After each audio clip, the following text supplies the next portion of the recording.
A Spy Called James. The true story of James Lafayette, Revolutionary War double agent. On October 19th, 1781, the Battle of Yorktown ended with an American victory over British forces. Thanks to the help of French troops, including General Lafayette, the colonists were now poised to win the war they'd been fighting against the British since 1775. With the war's end, America would be a free country.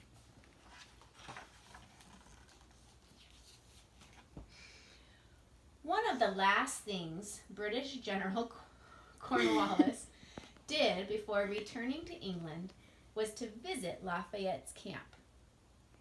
Cornwallis wondered how his army of redcoats had been beaten by the young French general. The two generals had at least a couple of things in common. Both came from impressive families, and both had impressive names. Cornwallis's full name was Charles Cornwallis, 1st Marquess and 2nd Earl Cornwallis, Viscount Brougham, Baron Cornwallis of Eye. The Frenchman's full name was Marie Joseph Paul Yves Roch Gilbert de Montier, Marquis de Lafayette. In France, his friends called him Gilbert, but in America, he was simply Lafayette. It's easy to imagine that the American Revolution and the fate of the 13 colonies were in the hands of men like these, men whose names were destined to be famous.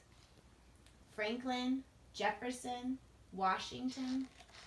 After all, not long after the war ended, streets, schools, parks, and cities would be named after these men. A list of names had also helped start the war.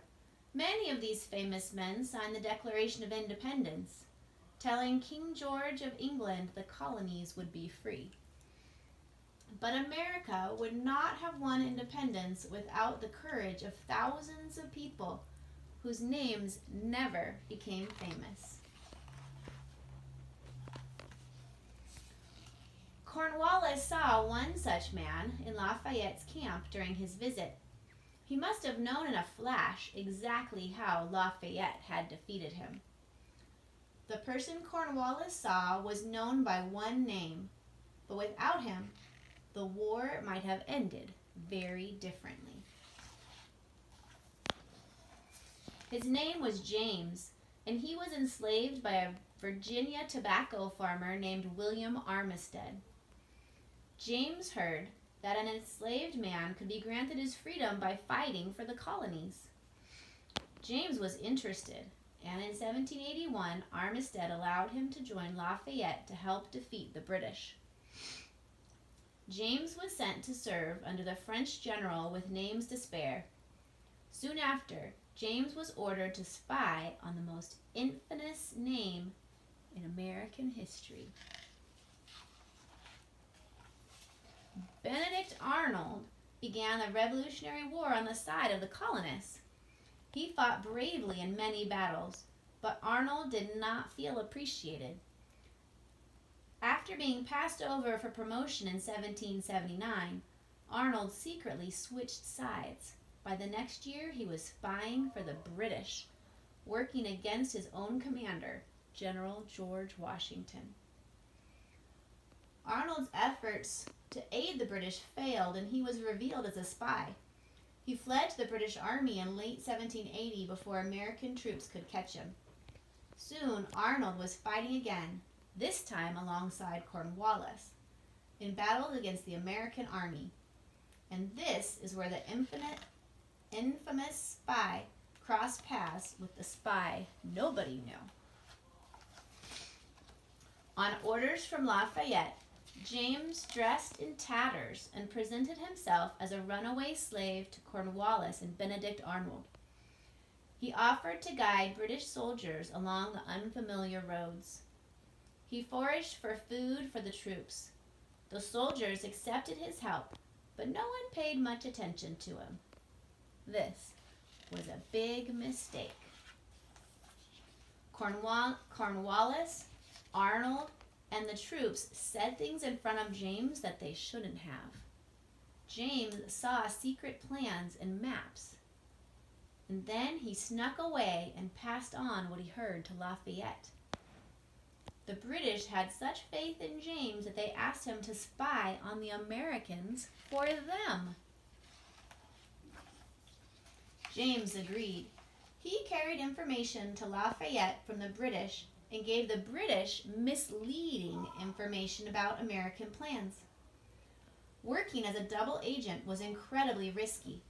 If the British discovered James was a spy, they would do what they did to all spies: hang him immediately.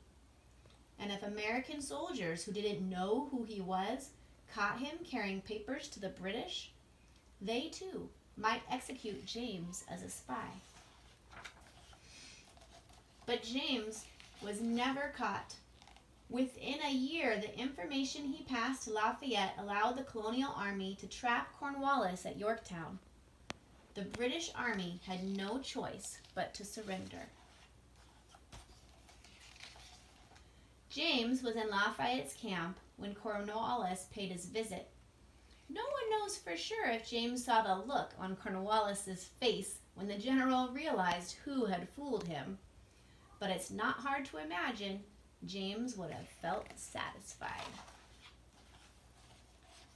The war officially ended in 1783 with American victory, but there was no victory for James. While he received credit for his spying during the war, these activities didn't earn James the freedom he expected. Such freedom was reserved for black soldiers in the American army, not spies. 3 years after the fighting ceased, James was still enslaved. When Lafayette learned about James' circumstances, he was outraged.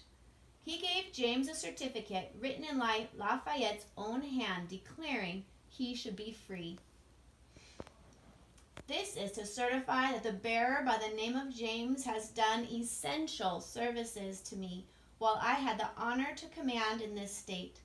His intelligences from the enemy's camp were industriously collected and most faithfully delivered.